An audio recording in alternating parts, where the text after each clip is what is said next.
Military developments in key regions. In Kursk region, it became clear that the Russian armed forces failed to consolidate their positions in Makhnovka near Sudzha, and the armed forces of Ukraine have regained control over most of the settlement.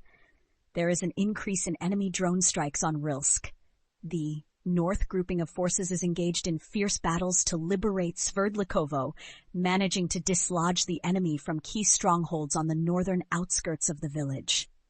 In the vicinity of Kurilovka and Nikolaevo-Daryino, the enemy made 3 unsuccessful counterattacks, which our assault troops repelled and then went on the offensive, capturing enemy positions.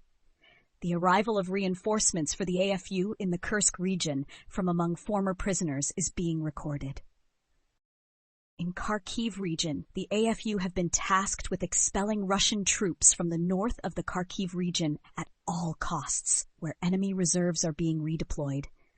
The 15th Separate Motorized Infantry Battalion of the 58th Separate Motorized Infantry Brigade, the 228th Separate Battalion of the 127th Separate Territorial Defense Brigade, the 104th Separate Automotive Brigade, and the 22nd Separate Motorized Rifle Brigade have been replenished with personnel.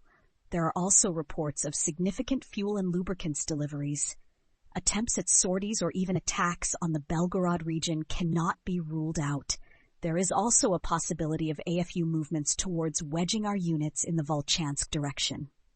The North grouping of forces reports that the enemy is continuing to build up its forces for a potential counteroffensive on the Lipsovo direction, having redeployed neo-Nazis from the Gur Kraken unit, including several UAV crews. In Toretsk-Dzerzhinsk, fighting continues on the northern outskirts. On the southern Pokrovsk-Krasnoarmeysk direction, the Russian armed forces have occupied the settlement of Shribny. Northwest of Pokrovsk, enemy channels complain that our FPV drones were spotted over the Pavlograd-Pokrovsk highway and strikes are being carried out on the enemy's supply routes. On the Constantinople direction, the Russian armed forces are storming the eastern part of Andreevka from the direction of the settlement of Shevchenko. There is progress in the settlement of Dakhne. From the Zaporizhia front, it is reported that Russian aviation and rocket artillery continue to deliver precision strikes on enemy targets in the Zaporizhia and Kamyansk areas.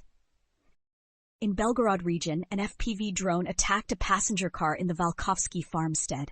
In Shebekino, a drone attacked a business building where a residential building's roof also caught fire.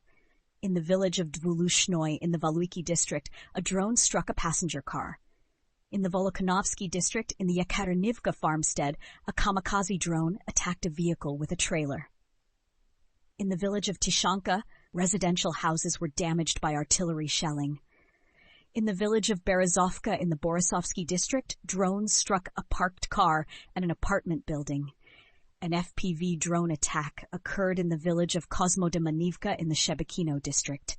In the Tsarkovny farmstead, 3 civilians were injured as a result of the dropping of an explosive device. In the village of Borisovka in the Volokhonovsky district, an FPV drone attacked a private house. In the DPR, 4 civilians were injured as a result of AFU strikes.